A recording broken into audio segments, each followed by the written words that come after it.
Welcome back, everybody. Right, this is our fourth of four installments of the moral of the story. We've battled through demons and we've challenged our sense of humility, both in advocating for it and recognizing the perils of going too far in that direction. At this point now, and we've discussed different models of approach, innovation versus preservation towards the Torah. And so now tonight we're going to have a story here, which, if you wanted to think of it, it could be called How the Three Bears Found a Marshmallow, which they stole from Rip Van Winkle and Strega Nona. If you are familiar with any of these tales, you may see hints of them coming up through this story. This is actually a very famous one called Choni HaMe'agel. Most people have heard either the first half of the story or the second half of the story, but they're told in succession in the Talmud. And so I think that it would be worthwhile to read the two of them together, because we might be able to pull a deeper message out of that. So we'll go right to it. We only have one story tonight, but as you can see from the front and back of the page, it is quite lengthy.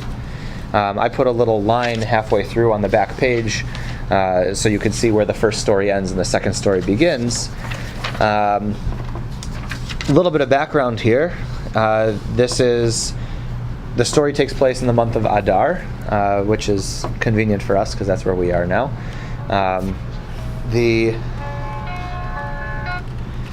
The significant piece is that what season, if we were to think about it from terms in Israel, what season is Adar in? Sort of the end of the rainy season. It's sort of the end of the rainy season, right? So that's a valuable piece of information that we have to know going into our story. And in fact, if we read at the very beginning, once it happened that most of the month of Adar had passed, yet no rain had fallen. So recognize we normally start asking for rain right after Sukkot, Tishrei. So now we go Tishrei, Cheshvan, Kislev, Tevet, Shvat, Adar. So we're halfway, 6 months into the rainy season, and no rain had fallen. Okay? So from there, I'll let you guys go and uncover the story for yourselves. There are a couple of characters here, and I tried to even highlight some themes to help make the dialogue a little more smooth in transition. You'll notice a couple pieces repeat themselves, sort of thematically. There are townspeople, there's Choni, and then there's another guy which represents the other rest of the rabbis. So those are sort of our three groups that are at play here. And if you can figure out any connection to Three Bears, Marshmallow, the Marshmallow Experiment, I'll say, Rip Van Winkle, or Strega Nona. Bears like honey. A bear's like honey, that's very good. I don't think I've ever heard of Strega Nona. Strega Nona is little pot boil, and the spaghetti starts spilling over, and then she forgot to say little pot stop, so the spaghetti kept going and going and going. If you don't know any of these, that's fine, but I'm always curious to know, like, this story came about in the early 200s, maybe even before that. So like, were those other classic fairy tales as we know them, did they learn a little bit of Talmud, or did they take it from there, or is there perhaps some sort of other grander book of lore that every generation or every culture has, like, a version of one of these types of things. So that's just sort of fun to see. But the story is Choni Me'agel. I left it in the Aramaic because I don't want to influence any translations of it. But we can try to guess, and we can talk about that a little bit as to what Me'agel might relate to. Okay? So we got even partners here, and I would say take a good 15-20 minutes on this one. And in particular, what to look for is, what did Choni do wrong? Right? What did Choni do wrong? According to the rabbis, right? Or why were the rabbis so angry at him? And what's Choni's lesson that he learns at the end? Right? Let's try to figure out what is the lesson that he learns just before at the end, through the end of the story. Okay, so what did he do wrong that the rabbis were so angry with him, and the people were so happy with him, and what lesson does he learn? Okay, enjoy, and I'm available if you have any questions. So the story doesn't leave us with a whole lot of answers, right? But hopefully we came out with some questions. We'll try to answer some of them, and we'll purposefully try to leave some unanswered so that you can have more learning to do on your own as you leave. That's your hint, by the way. If you pick up on that, I'm being very explicit. If you get the hint that I just gave there, this story may have a deeper meaning that we can unlock in a moment. But all right. So let's go through there. Once it happened in the month of Adar, that most of the month of Adar had passed, right? So we're talking 6 months without rain, and the people sent a message to Choni HaMa'agel, pray that the rain may fall. Right, now, two things that we pointed out, right? So we were talking with Milton and Paul here, and they mentioned that how did the people know to go to Choni? Right? It seems like, you guys said it. No, I don't have to talk. They knew that he has some kind of reputation, so he's some kind of track record, and so they knew he was the guy to go to. Right. With the people, he has a reputation, right? Some sort of. He's known as the guy for when rain doesn't fall, let's go to Choni and ask him for rain to fall. Okay, so what's the first thing that Choni does? And I think this is so key, even though it's not underlined or bolded, but this may be a key point to the story. What does Choni do after they ask him to pray that rain may fall? He prays with no rain falling. He prays and no rain falls. Doesn't that sound a lot like our concept of prayer? Like, you pray for something and nothing happens, right? Okay. So when I was younger, and I mean like 5 years old, I learned what a vending machine was. Right? You put in a quarter or a dollar. I wasn't that young, right? You put in a dollar, you type your selection, G4, right? And then out comes your candy bar or chips or whatever. Well, when I was 5 years old in kindergarten and they taught us about prayer, they said it's important to put your prayer in, say the right combination of letters and numbers, we call that a prayer, right? And then out comes the result of the thing that you prayed for. Do you touch it? They didn't call it a vending machine, but That was the concept. yeah, you pray to God for health and then people get healthy. You pray to God for success and then you get success. I mean, that's a pretty basic notion of how we look at prayer, right? We pray to God for things and He gives to us. Do anybody market this? What's that? Did anybody market this? Oh. No. Well, Just as I grew up, I realized that God is not a vending machine, and in fact, our concept of prayer probably is more involved than that. But I don't know. I mean, what do you guys think? Is that like so far off the base? This idea of prayer being like you ask for something and then it's granted, or you ask and it's not. I think it's a very good description. Okay, fine. So, all right, thank you. You get an A+ today. That's what he was praying for. I was holding out the grades until the last class, but now they're coming out. I'm working on a C here. Because I've never had that understanding. I mean, Even as a young child? I've never been taught that. As a young child, you never pray to God and He'll help someone get better or anything? No, quite the contrary. Yeah. Yeah, it's like you're taught to maybe have the strength to endure something or something, but certainly not a direct cause and effect. So what do you pray to God for? strength. So you're still asking God to give you the strength for you to be able to. That's very advanced for a 5-year-old. Yeah. Good for you guys. No. You must- No. I don't think they taught that. But I don't think they taught specifics about prayer. Of course, I didn't go to the same school you went to. I mean, I went to an afternoon Hebrew school, and they didn't really talk much about prayer. We recited prayers. Okay. And I don't think we talked at 5 years old. I don't You think talk it was about asking God for No. help with It wasn't like that. for help. Yeah. Okay. Yeah, we didn't even say Hashem is here, Hashem is there. I didn't do that one either. Okay. Okay. With the Shemona Esrei, we're asking for things. Absolutely. Right. The structure of prayer is the structure of the Amidah is that 15 of the 19 blessings are actually requests for. Where did you go to school? Solomon Schechter in Skokie, Illinois. Solomon Schechter, what's that? It's Oh, come on. the guy is named after the school. Right. Okay. But as a 5-year-old, I Yeah. didn't have the Hebrew knowledge. I didn't even know a Hebrew prayer. I used to pray. Yeah. Because I saw other people doing it. Okay. And I thought that was the proper thing to do if you needed help. Sure. and I was told that there was a God, Okay. and that God is good, and God is going to help you. Okay. Right. And I think that's a pretty basic understanding that a lot of us are given as By what younger. I just pointed out, not if you were, no, but I agree with it. Not Yeah. if you were taught by Israelis. Oh, okay. In which Israelis case, may have a God isn't different. really Okay. relevant. So maybe there is a cultural divide there, but certainly it sounds like it resonates with a lot of us that this concept that you're supposed to pray to God for help and God will help you. Okay. I call that the vending machine theory. And not only It's not my Judaism. own term. I think Menachem Leibtag uses it also. Many others, but I like the idea because it concretizes that image that prayer has to be more involved than that. And we know that because we've experienced, because we've asked for things and the answer has been no, or perhaps our prayers haven't even been heard. So like those who are involved more and more in the concept of prayer recognize that there's much more depth to the concept of prayer rather than just asking for it and receiving. It's working things through. It's working things through, Yeah. right? Even if we look at the word, actually, if you want something cool, we'll go on a tiny tangent here for a moment. In my classroom, I actually have a tangent table so that the kids know that, he's going on a tangent. For some of the kids, they say, now I can fade out a little. For most of the kids, like, this is going to be good. Right? But what's the word to pray in Hebrew? Paleo.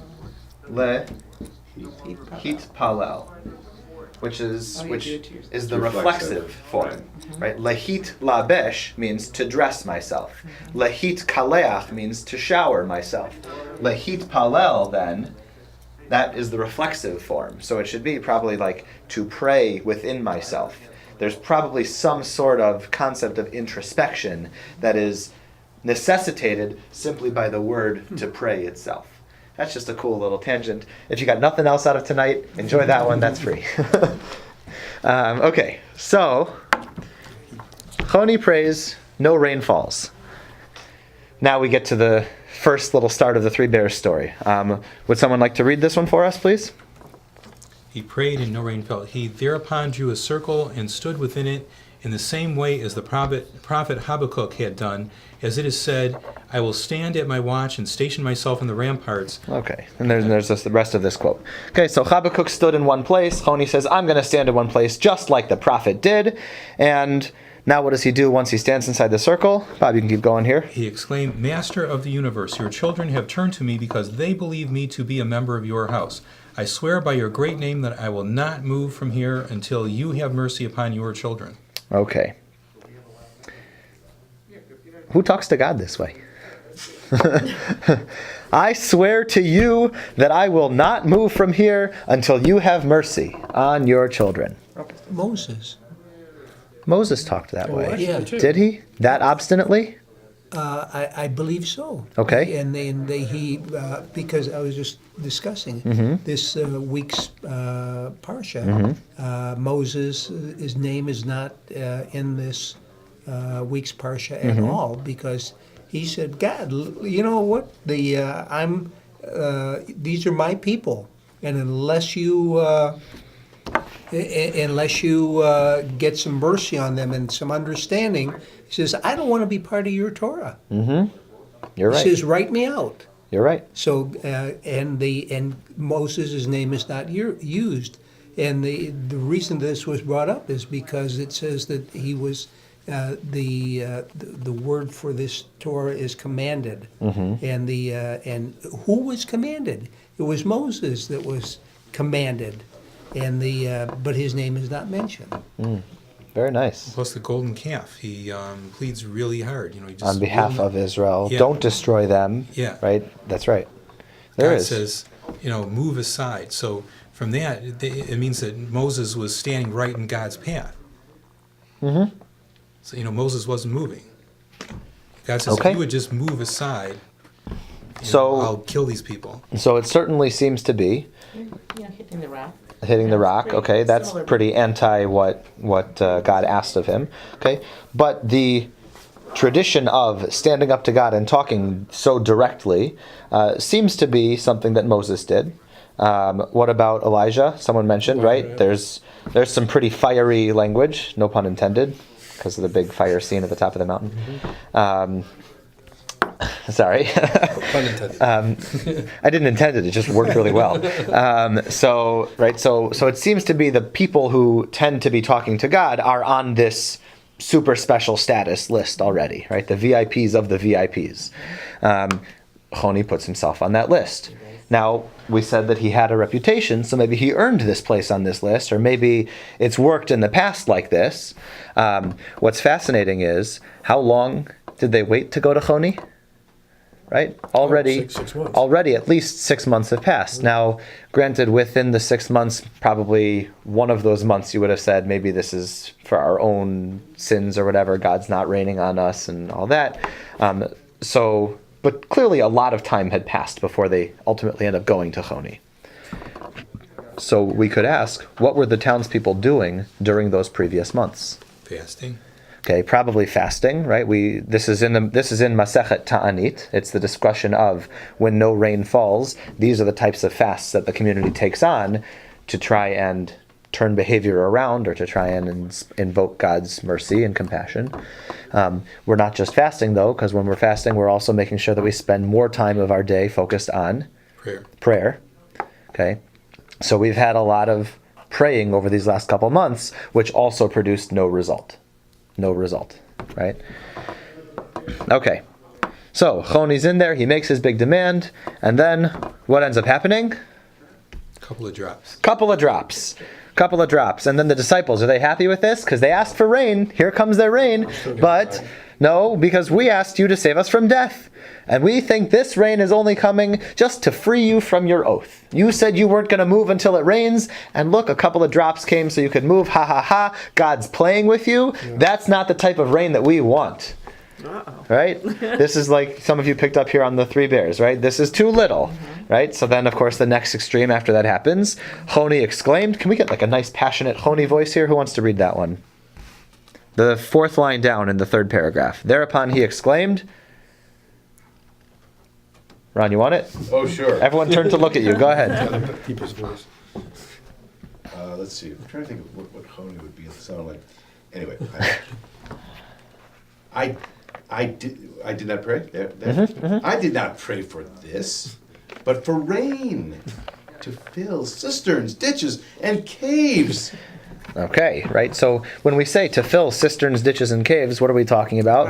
Right, we're talking about an extended water supply. Right, we don't want to just have a little bit of rain to rest the ground. We also want the water for ourselves, to drink from, to water our cattle with, or to let them drink from, I guess. I was going to say to drink them, but that you give them to drink. Right?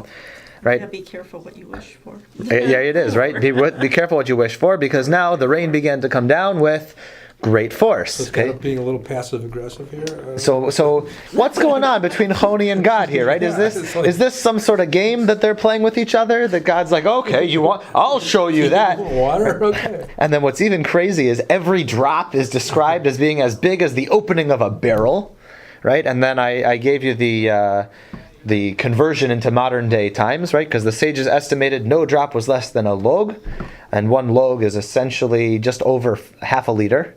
Okay, so each drop is about half a liter's worth of water. That's huge rain drops, right? That's no longer helpful. In fact, if you have a rain that powerful, right? Why did people want the rain in the first place? Well, for crops. To help their crops, right?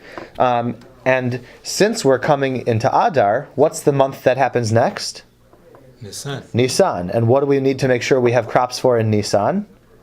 So we have Omer. Okay, right. Well, we want to make the matzah, and we also want to be able to bring the Omer, so we can count that over the next 7 weeks leading up to Shavuot.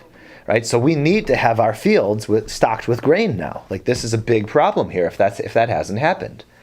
Okay? So I just want to make a note here that says that we need our grain. Oh, you know what we can do? Or it will be a pain. Well, the grain in Spain falls mainly on the plain. Okay, I'm sorry. The last class, it's all no holds barred here. Okay. Master, okay, now the big drops are coming down, and the disciples say, No, Master, please, we're looking to you, again, same words, to save us from death. We believe that this rain came down to destroy the world. All right? So you went too far. And again, Master, we're looking to you to save us from death. Right? They're not looking to God. Yeah. They're looking to Choni. Which is... Go ahead, Paul. Well, that's... You got that face. You're thinking something. Well, that's what I'm thinking. I'm thinking, like, it's like... I'm sure, God, I mean, that's the thing. It's like, why didn't the people... it goes back into the beginning where it says, let me find it. They believe me to be a member of your house. Mm-hmm. What does that mean? Aren't the people also a member of God's house?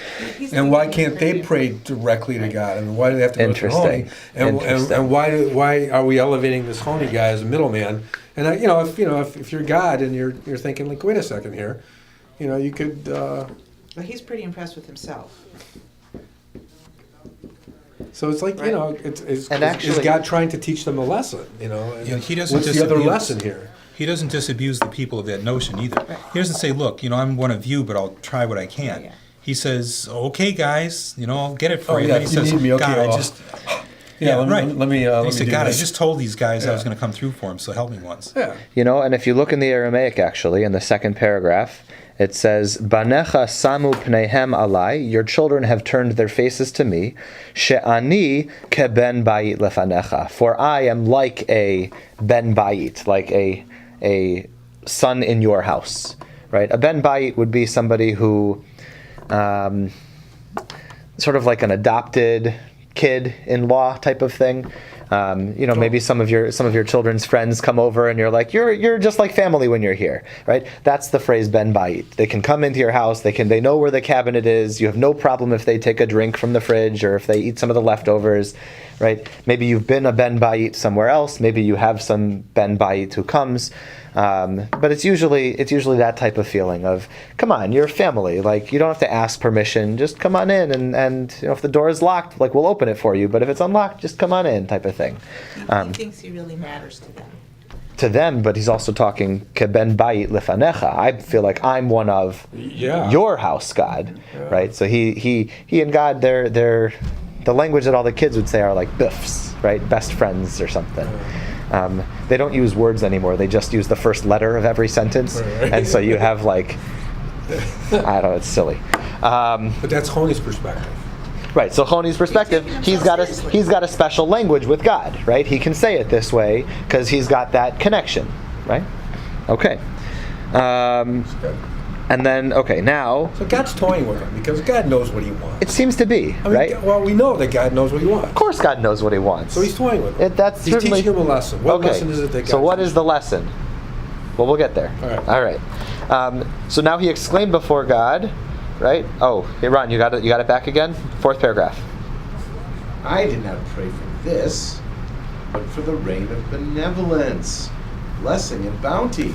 Okay, and finally, when Choni is so clear with his request, just in case God didn't know, even though we all think, of course, God knew, what happens now? The rain starts falling normally. Right? And how much rain is falling, even though it's falling as a normal rainfall? Too much. It seems like it's 6 months of rain, like backlogged, that God says, okay, here it comes. Here's your rain that you've been waiting for all this time. So even when the rain falls normally, God's still teaching a little something here. Yeah. So what Right? didn't God like about the people that he didn't send the rain in the first place? Is that addressed in here? Is that a part of the story? It's not. We could certainly speculate. We could certainly ask.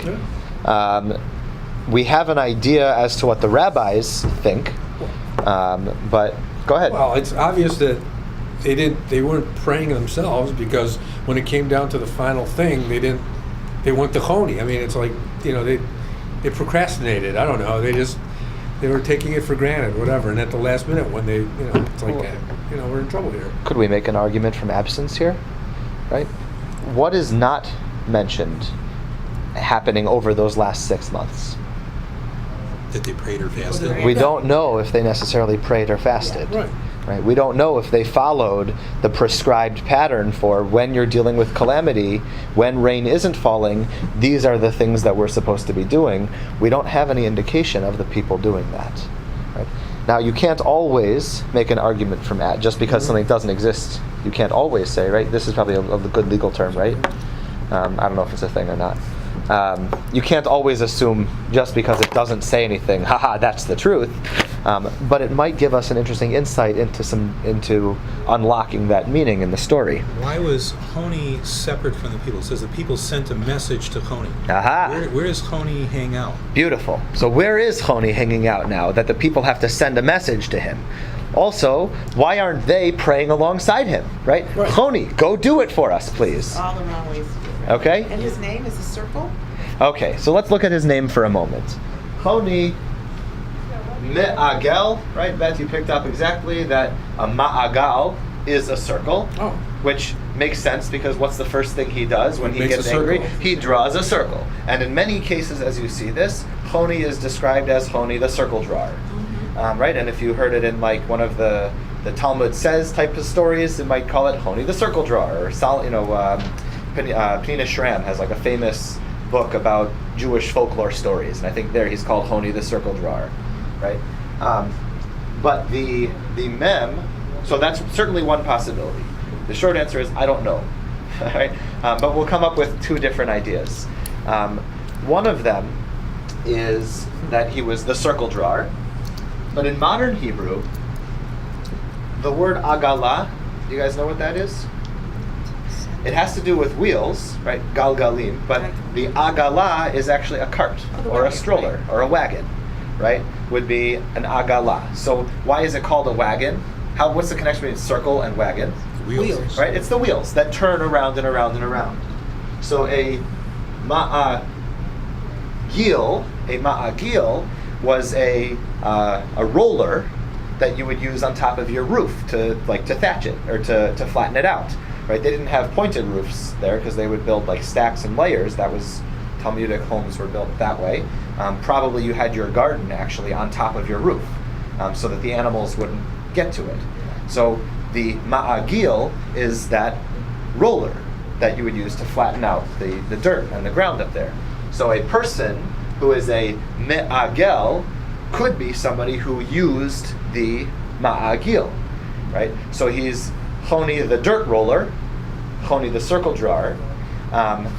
I would contend that perhaps there's some ambiguity on purpose here, because the dirt roller is only useful as the first stage of the process, right? What happens once you've rolled out the grass and the earth and made it flat? Then what do you have to do next? Plant. You have to plant, and then you're not done yet. What do you have to do next?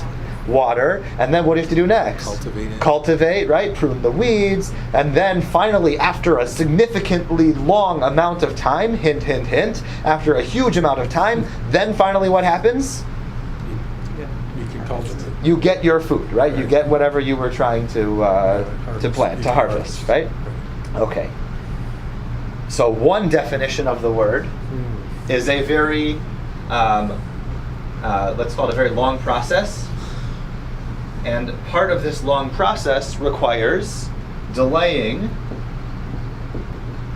gratification. Right? That's how you plant things. Right? Now the other definition of Choni HaMa'agel is the circle drawer. The circle drawer just has to stand in the circle until the rain happens. So it's relatively quick. And we might call that the opposite of delayed gratification, which is instant gratification. And I think here exists the tension of the story. Here exists the tension of the story.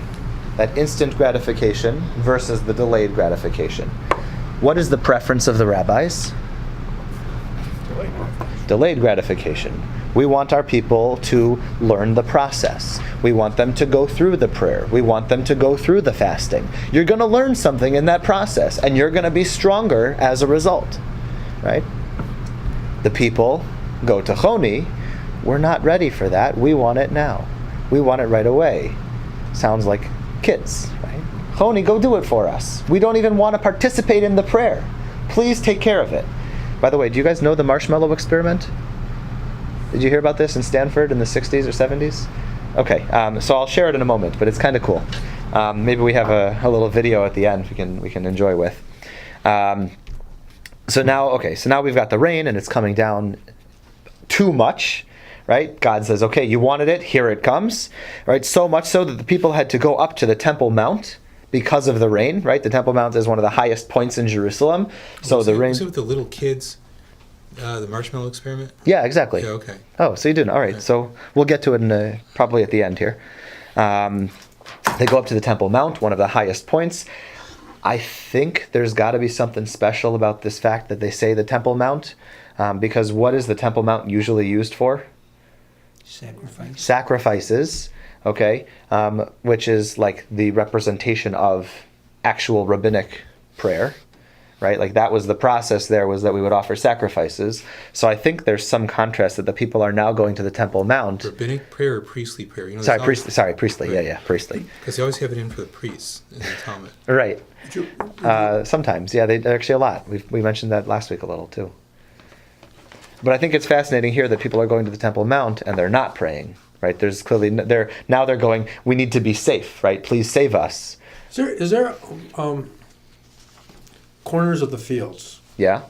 What did we do with the corners of the fields? Meaning we left them? We left them, and did we also bring them to the temple at all, or No, that's left for the That's poor. just left for the poor. Yeah. Okay.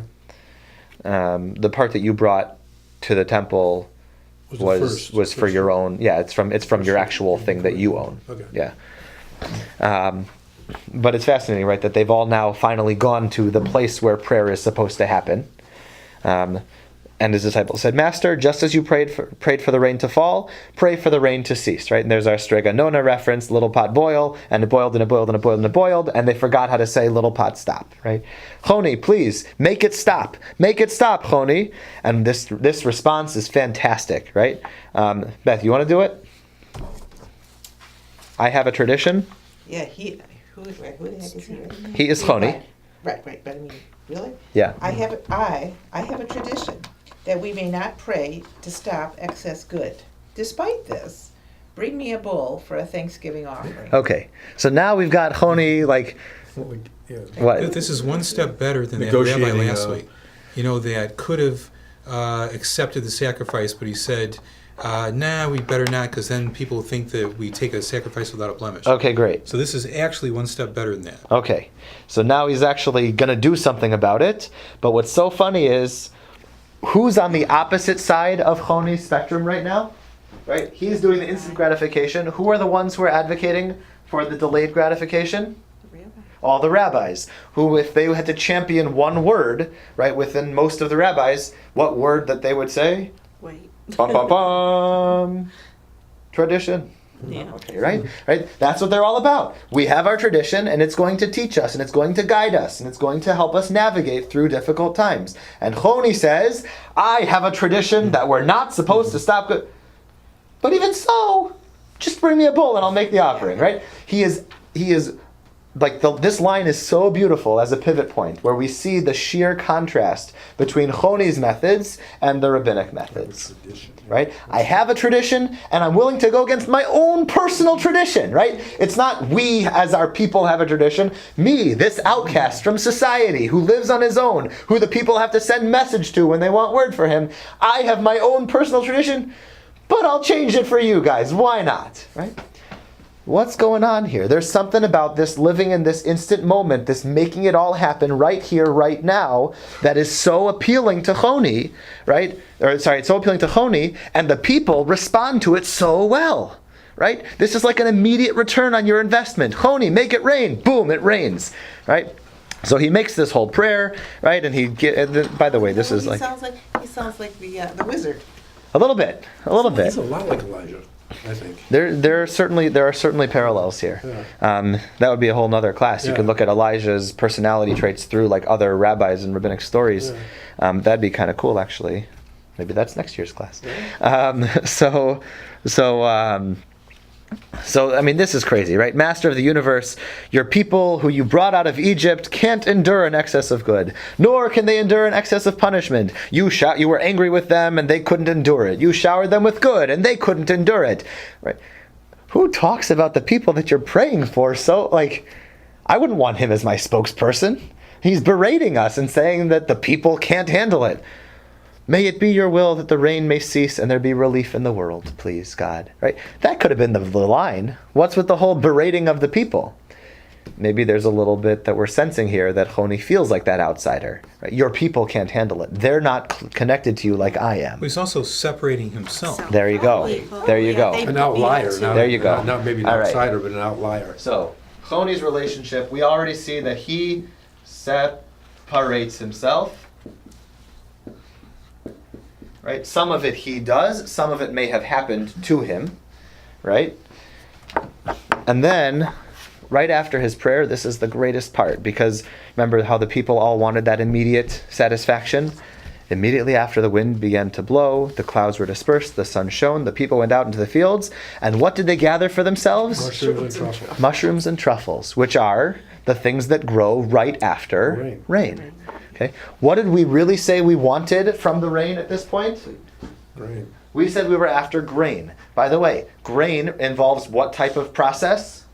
Long process. A very long process. Mushrooms and truffles, that's like nature's candy, right? That's the stuff that appears right away. Right, overnight, You yeah. know, you're in the checkout line and I want that mushroom and truffle right there. Boom, there it is. It's ready for you. It's in your field overnight. What's that? It'll grow in your field. Absolutely, overnight. absolutely, right? So they didn't have to wait a whole long, but the people were so happy. Yay, we have food now, mushrooms and truffles. In fact, I have a cousin who's Israeli, and he says there's an Israeli saying or a Hebrew saying that's like it's like picking mushrooms after the rain or something. Oh like yeah? that. Yeah. Oh, so there you go, right? So this is a truthful feeling, right? We want that immediate result for our investment.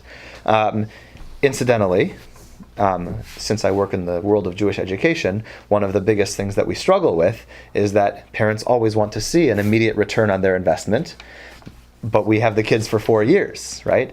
But they want to see the change in the school right now because that's when their kid is there, but change takes time and it's a process. I'm not speaking about anybody in particular. I want to be very, very careful about that, be very clear that I have not had any negative interactions with any of this. It's fascinating to me to watch, and it makes perfect sense because the kids are there now, right? You're not necessarily planning for the next generation of kids once yours have graduated, right? Makes perfect sense. But it's fascinating because the rabbis want us to understand this delayed gratification sense. And in education itself, right, I think that's where we see that delayed gratification most prominent, right?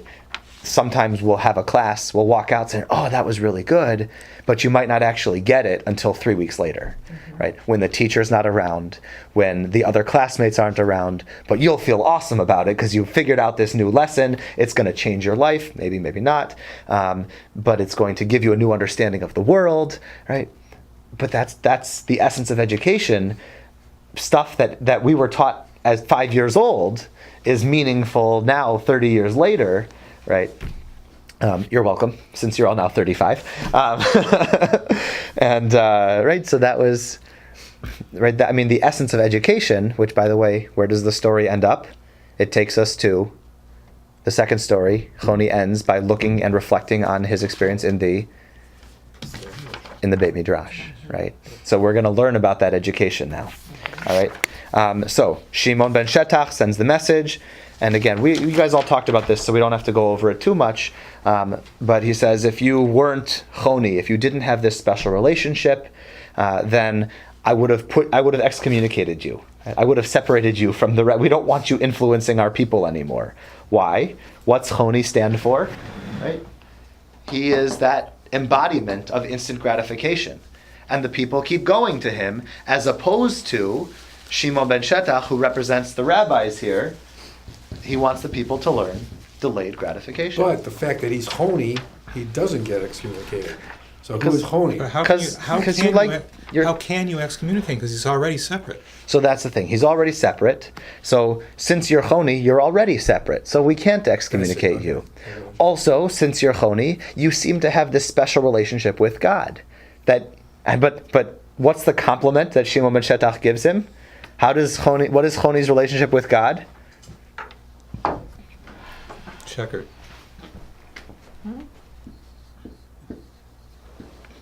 Like a child who nags his father and grants the child's desires. Yeah.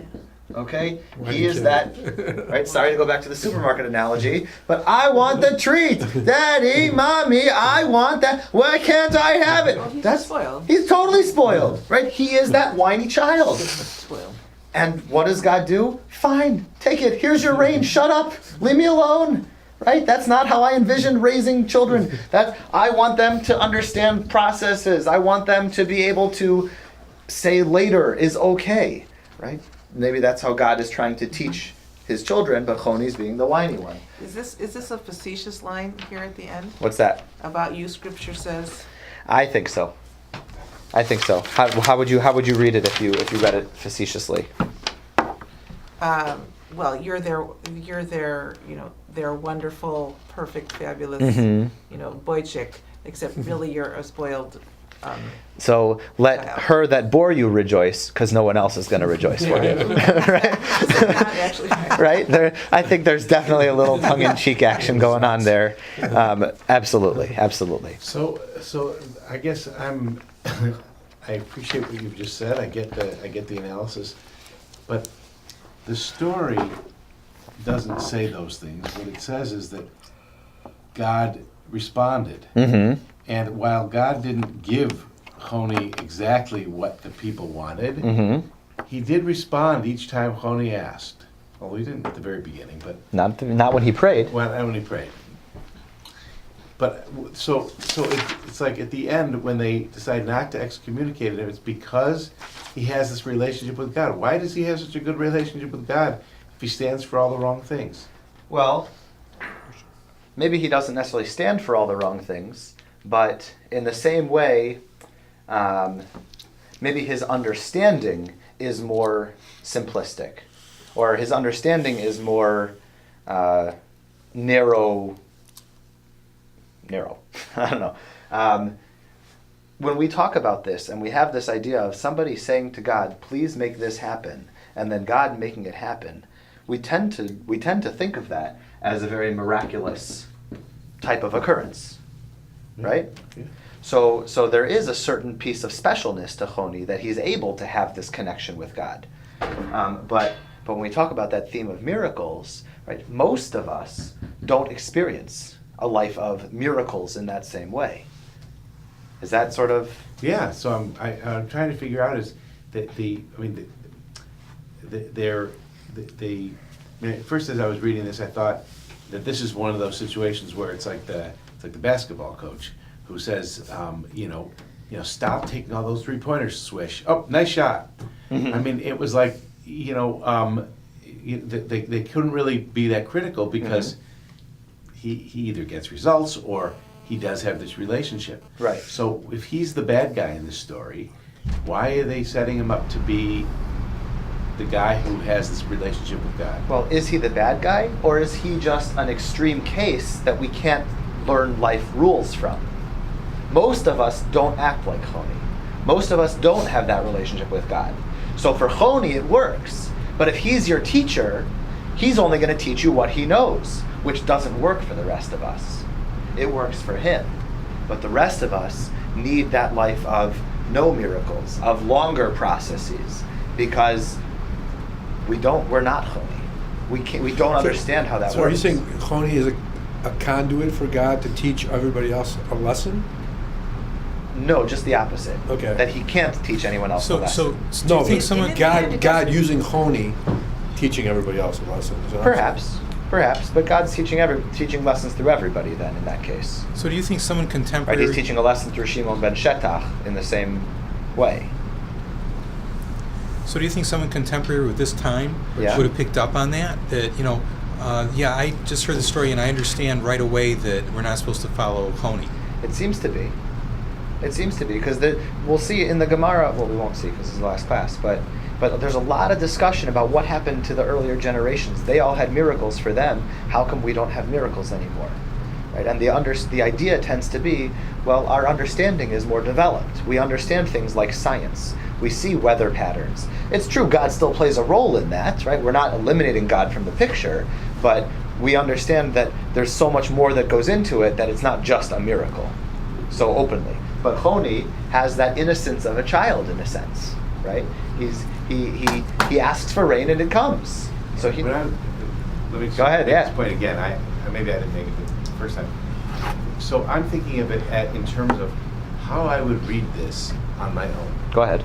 And I would, as I did, read this, and I got the idea that he was spoiled, and I got the idea that he was, maybe I didn't think of those words, but he was obviously that, dealing with these petulant kids.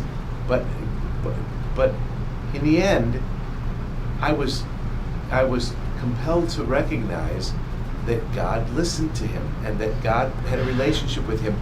And I was compelled to feel like there's something, that maybe there's something good about what Choni's doing that I should be learning from, because after all, God responded. So let me Why didn't God say, Yeah.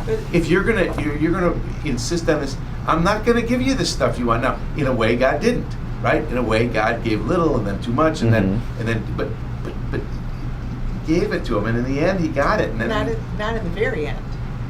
Well, the very end is Choni all by himself, right? He realizes he didn't really get it. So here's what, LeBron, let me take your earlier analogy about the basketball coach. And what it would be is Choni's shooting with the wrong form. Okay? He's got this ugly shot that he sort of throws it up like this, but it goes in. That works for him. But no coach is going to tell their players, just sort of do this and hope that it goes in. For Choni, it works. We're not going to take the time to correct him because he works. He's scoring 10 baskets a game, right? He's making all these shots from all over the floor, right?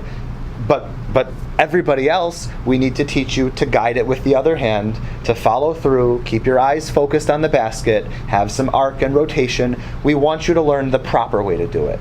Choni's going to do it like this. He's so special, he's so talented, he's like a savant, so right? is that why he's not remembered at the end? There you go. He wasn't a team player. Now let's go look at his Beit Midrash story, right? Because, you know what, we can even skip to the end there if you want. He then went to the Beit Midrash, and there he overheard the scholars say, the law is as clear to us as in the days of Choni HaMe'agel. The law is clear to us, meaning who just figured out the law? The people did.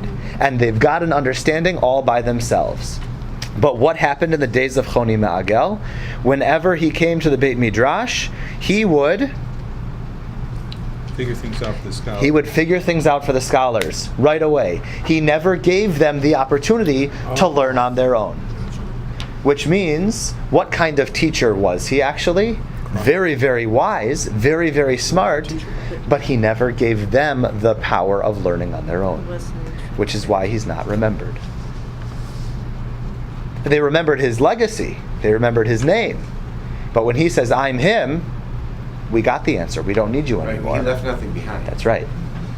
And the story of the carob tree now parallels that, right? We don't have to read it inside here, but what was the whole message of the carob tree? He sees a guy planting a tree, right? Delayed gratification. Why are you planting this tree? It's going to take 70 years to bear fruit. Well, the other guy says, when I was born, there were trees here. Someone must have planted them for me. So I'm going to plant for the future, right? And that whole scene after that is about Choni trying to figure out, this is the Rip Van Winkle portion of the story, right? I don't mean to trivialize our Talmud, I just mean that it's fascinating to keep seeing these themes come up because I think it's neat when they link like that. Are you the man who planted the tree? No, my grandfather did. Oh, okay, well, now I'm starting to get it. He then sees his donkey. By the way, the donkey gave birth to several generations of mules. How does a donkey end up with a mule? To have a female. It breeds with a horse, Right. okay? So now you've got these different worlds colliding a little bit. There's probably something there. I haven't figured that one out yet. I haven't come across someone who would explain to me. But I feel like Well, several generations of mules doesn't make sense because mules they can't breed. Right, they can't reproduce. they can. Oh, that's perfect then. Yeah. Fill it into the story. The mules can't reproduce, Right. just like Choni's descendants couldn't, or his disciples couldn't reproduce information. That was thank you. All right, good. There you go. Right? Because mules can't reproduce. I want to write that down. That was good, man. Right? Because that's the whole theme, is that when you're doing it for them, right? Which is, by the way, I may have failed as a teacher if I am giving everything to you, but my hope is that I'm actually guiding you to try and see the stories in a deeper way so that you start to look for these things on your own. Actually, maybe we'll conclude with a tiny little one-paragraph story that I won't have answers for, and you'll actually get to leave here on your own. So that I'll bring the whole lesson full circle, and you'll actually be frustrated as you're leaving because you won't have a sense of clarity. But here the idea, right, that these mules, right, don't get to reproduce, and they can't have descendants. And then he says, look, I'm Choni, but nobody knows because they never heard him teaching, they never saw who he was, and when all you are is a famous story, so, no. Now, had he, do we assume he's aged 70 years, or did or has he not aged 70 years? I don't know. It doesn't say. I say, yeah, it doesn't matter. It's just there. So by some kind of by some kind of magic thing, he's there anyway. Right. Yeah. And of course, we know that he has this relationship with God, so if he prays, he's going to get what he wants. Right. And here, he prays and he gets it. Yeah, fast. What's the moral of the story? Rava, who's a fourth generation Amora who comes way after, says, I read this story and I learn the lesson, which is, O chevruta, O mituta. Either companionship or death. Right? Death is better than not having a companion, in this case for Choni. Right? Remember how he lived his whole life? We said he was, right? He separated himself. Finally, at the end of his life, he realizes, I thought I was this great guy. The people kept coming to me. I knew all the answers. I thought I had everything. But I never had that companion to argue with. I never had that relationship. Right? In this context, maybe not, chavruta, like, not just having somebody to argue with, but somebody who could sort of learn organically with. Right. There was no one else who could appreciate me the way that I was doing things. Nobody else was able to get to that miracle level. I never had that chance to actually fight and wrestle. Remember Rabbi Yochanan's story? How sad he was when Reish Lakish died? Right? That was his partner also. So we're seeing it again. Right? If you don't have that person to challenge you and to push you and to inspire you and to question you, what's the point? There's no validation. No validation to your learning, to your right? existence. Or to your existence even, right? He takes it to the extreme. But in a world of extremities, right, there's no longevity for extremists, right? There's no the longevity comes from stability. The longevity comes from that delayed gratification, that long-term process. Maybe you hit it big in the real quick in the stock market, but there's no longevity. You haven't learned how to invest properly. You haven't learned how to take that savings and reinvest it necessarily. If you go through long time and you watch the stocks grow and you keep investing and dividing and you've done it that way, then you take that money and it turns into more money. It's a slower, longer process, but you've saved a lot more throughout, right? And you've understood the value of that. I think the same is true with education, right? When we try to learn it all really quickly, the phrase is tafasta meruba. If you try to grab everything, lo tafasta, you don't end up getting anything. Tafasta mu'at, right? Like tonight, stick to one story. My hope is tafasta, that you get it. Right? But just in case, I'll throw a second story at you, because this will be a nice little transition. Good story. And, well, you know what? Let me allow, if you guys want to have reflections or thoughts about this, about Choni and his journey here. I think he does learn the lesson in the end. Why did he ask, is the son of Choni, Miguel, still alive? What was he... Was he missing his son? Was it compassion? Was it love? Well, was it... So it could be he was asking about his son. We didn't even know he had a son until he asks about it, right? And what's their answer about his son? He's not, but his grandson is. Okay, so... They might have simply wanted the son to... They're having relationships with at the time. It seems to be, right. Once you are no longer part of their relationship, you're irrelevant? Yeah, you matter in some abstract way. He thought he mattered. He always thought he mattered more than he really mattered. Absolutely, right? And maybe even, if we want to look at it figuratively, his son, right, all of the ideas that came from him, no more. The grandson is there, but we always know that 2 generations removed is nothing like the same. You know, there may be some similarities, but you're already 2 generations away from that essence, that miracle maker that Choni was.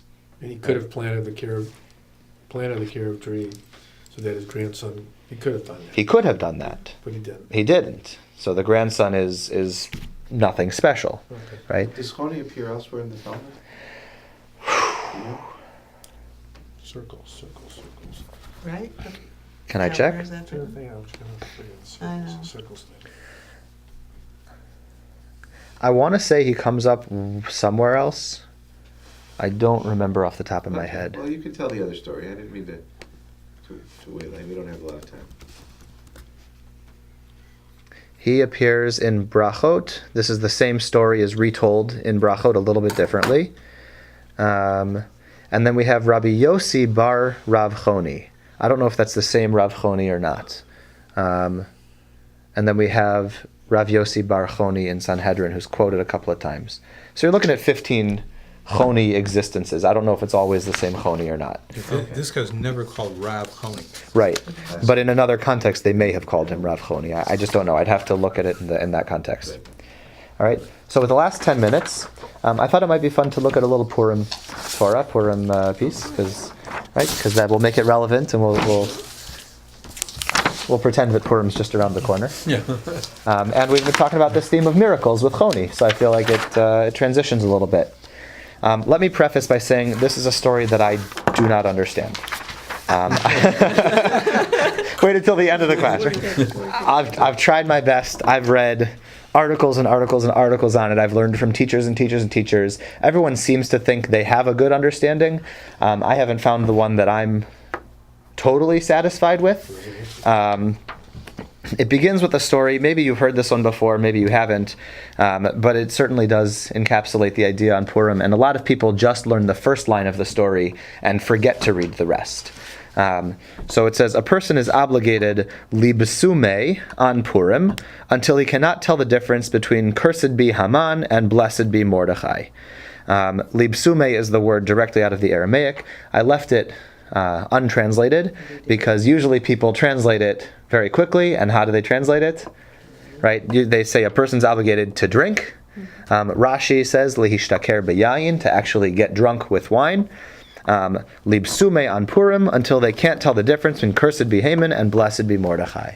So that's a lot of drinking if you can't tell the difference between cursed and blessed, which is a very sensitive issue in a lot of circles around Purim, especially in there are many circles that advocate very strongly for this stance, and there are many circles that advocate very strongly against this stance, based on the continuation of the story. So, do we want to have a nice, clear reading voice here about Rabbah and Rabbi Zera? You want to do it? You read it. Go ahead, Paul. Okay. Rabbah and Rav Zera joined together in a Purim feast. They became ipsum. Ibsum, notice it's the same root as libsume, right? So they did what they were supposed to be doing. And after they were ibsum... And Rabbah rose and slaughtered Rav Zera. Okay. Pretty graphic, yeah. On the next day he prayed and revived him. Next year he said, "Will Master come and we can have the Purim feast together?" He replied, "A miracle doesn't happen all the time." Okay, great story. I'd been so thoughtful and mindful for you guys in the past about qualifying the he's and stuff. 'Cause I remember the first week we said those were really confusing. I read this story a lot of times. I'm not sure who's talking. Well, the guy that got killed. Yeah, isn't he saying, yeah, I'm not sure you're going to be able to remind me Yeah. next time. Or It's this last or time is this the other guy happened, got saying, killed. listen, last year it didn't work, we went to your house, why don't you come to my house this year? And the first guy says, no way, man, I killed you last year, I don't want you to go to your house and something's going to happen. Like, I don't know who's talking to who. Does it matter? I don't think so. But it makes sense either way, right? But this idea of miracles don't happen all the time. So, like, don't expect that you can get drunk and kill me and then come back to life. All right. There's so much we can do with this story, right? We could ask the questions of, slaughtered him, right? It doesn't say he killed him. If you look in the Hebrew, it says shachte in Aramaic. He shechted him. He did shchita. He performed ritual slaughtering across his throat. Like, what is going on here? You could also look at the names Rabba and Rabbi Zera. Rabba is like the word harbe, right? A lot. So Rabba was a great scholar. Rabbi Zera, Ze'er, means very little. Ze'er Anpin is referred to in some of the liturgy. So Rabbi Zera, maybe he was actually like a smaller guy, or maybe we're talking about their Torah study, right? Rabbah and Rabbi Zera. So one of them is a great scholar, the other one is a little, mini scholar. And then what happens? He slaughtered him. He didn't kill him actually with a knife. He killed him in Torah study, and his soul couldn't handle discussion of Torah on this great level, this great plane. I don't know what to do with this one. I'll be honest. I think either way, the story comes to sort of undermine this line about a person is obligated to libsume. That's something a dumb idea. It sounds like maybe you don't need to go libsume. Maybe it doesn't need to be so crazy here, right? Miracles don't happen all the time. Don't have libsume go out to that extreme, right? So if we were to think of this as getting drunk on Purim, so you're obligated to get drunk until you can't tell the difference between. By the way, is this a halachic statement, or is this the precursor to our story? Right? Meaning, if Rabbah says this line, is that maybe I heard this teaching, and now the story comes to say, well, that teaching's not so good.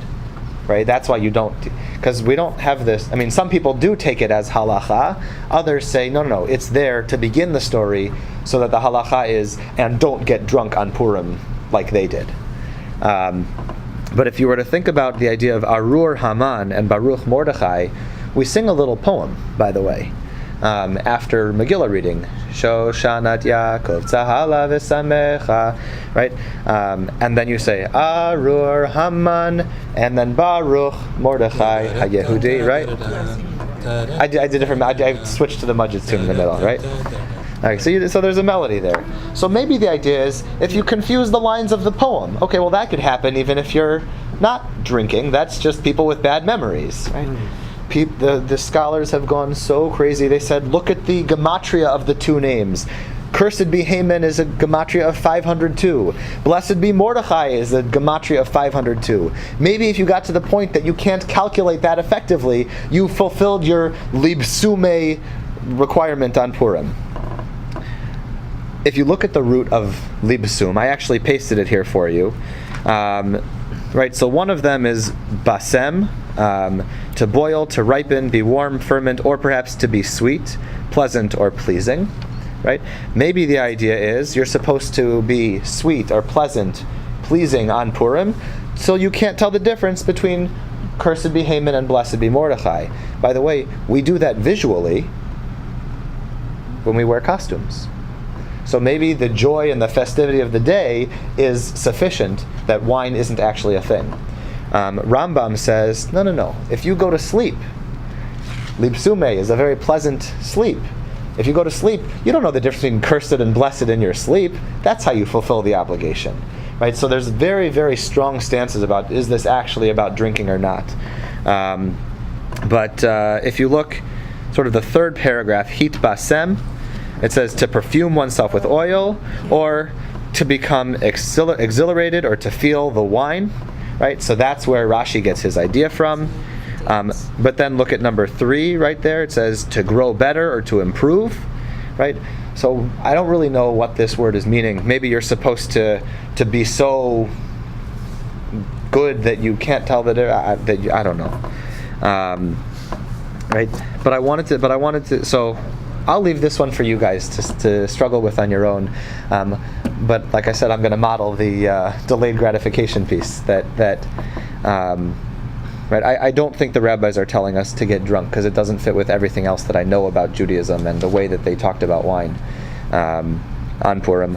If that is your custom, I don't want to knock it. But if that's not your custom, I don't want to encourage you to try it.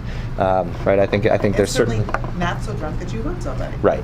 Right. Don't get to the point where you start Yeah, also, I mean, like, look at this. He says on the next day he prayed and revived him. Like, hello, if you just killed the guy, like, pray for it right then. Like, there's so much to this story, and I don't know what to do with it. So I'm going to leave this one with you guys. Again, right, the definitions are all there: to sweeten, season, to make happy, to delight, to be cheerful, to feel the wine. I do want to talk about this idea of miracles for a moment, and I want to relate it to prayer, right? Because that's how we started the evening, talking about the purpose of prayer, talking about Choni, who focused on miracles and fought against the prayer. It's a prayer that we've said many, many times, or at least it's been said possibly in our presence many times. The idea of Ashrei, right? And there's a very, very keen, a close reader of the text would notice that Ashrei is alphabetical, except for Nun. the letter Nun. Have you guys ever had explanations for why the Nun is missing before? No, but Yes, we have. several that I forgot. Several. Well, I brought the Gemara here too, and it's going to teach us the word, right? Ashrei, it's all about praise. It's all about, wonder, glory, exalting God. And we get to Nun, and let's go ahead and read. Rabbi Yochanan, right? This is our guy again. We got him three times this week, or 2 times this week. Rabbi Yochanan says, Babylonian Talmud, this is in Brachot, right at the very beginning. Why is there no Nun in Ashrei? Because it relates to... Go ahead, Francine. Oh, because it relates to the fall of Israel. The fall of Israel. Nefilat Yisrael. Nun relates to nofel, falling. And we don't want Israel to be categorized as falling, right? As it says, Nafla lo tosif kum betulat Yisrael. Fallen is the Virgin of Israel. She shall no more rise. Ta-da! Aren't you guys so happy now? You know why there's no Nun. I'm seeing the faces here. This is Was fun. that the only word that begins with the letter Nun? Okay, there's our immediate question, right? Hello, rabbis, I can tell you in the Amidah, Ha'el, Hagadol, Hagibor, Veha, No ra. no Ra. Imagine, wait, let's go, you can look at Al Ha Nisim, right? God makes miracles for us. how about this? Nun is 50. Like Gematria, Yeah. 50, yes. Yeah. So 50 is unattainable. It's just like we count. Oh, that's very deep. Wow. so That's we spiritual. count, we That's count great. 49, for Shavuos. Okay. But we don't count 50. We just have Shavuos because 50. We can't Wow. count what's unattainable. Okay, that's very nice. That's very nice. I couldn't do that one. That's wow. That was nice. That was great. Well, I'm asking. I'm not saying. Other words, nifla, right? Things are nehedar, wonderful, beauteous. Like there's many nun words, especially nun words that are good. We didn't need nefilah as the only one to talk about the fall of Israel. So what the rabbis did do here, I think, which is very, very clever, is they reminded us to look. Don't just look at the nun line. Look at the context of the whole poem, right? Rabbi Nachman bar Yitzchak says, Francine, do you want to read this one again for us? Okay. Right. Even so, David refers to it with divine inspiration and promises them an uplifting. For it is written, the Lord supports all those who fall. Okay, so David referred to it with the divine spirit by saying, hey, remember that fallen that we were talking about? It actually exists where? In the Samech line. Okay, great solution, guys. It's right there. Ta-da!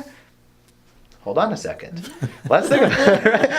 Because these are not good answers for us, Talmud. Like, what are you doing? But we've been studying the moral of the story.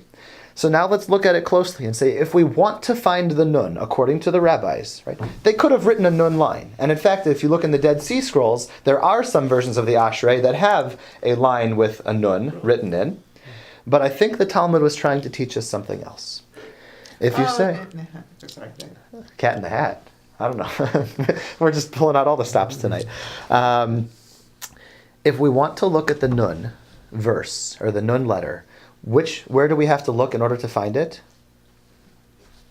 They said it's in the Somech line. Okay. Somech Adonai lechol hanoflim. Right?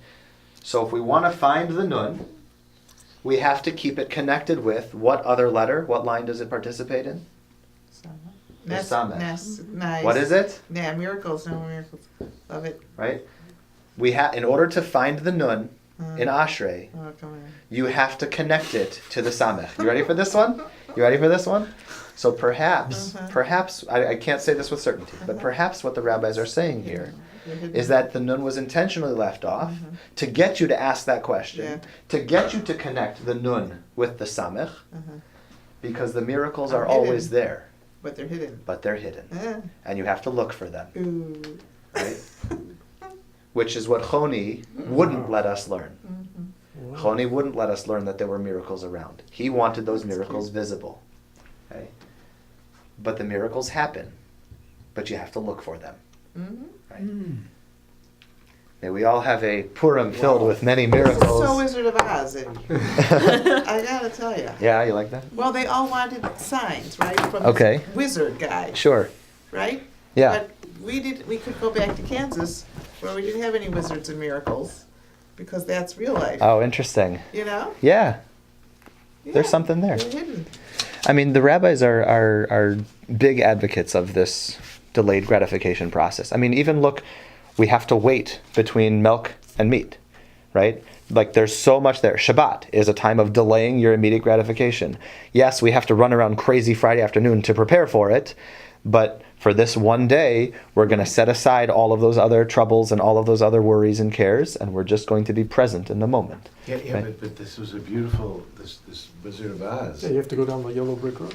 No. The point is that what Dorothy discovers is that all these people that she's always known have been these wonderful, miraculous people that she never realized before. Ah. So now she realizes that just in the normalcy of Kansas and living this hard The life, black and white life black and without white color, life, right? you can still find miracles. Beautiful. And that it being with the wizard does not get you anywhere. He's a big phony. He's a big Yeah. phony, right?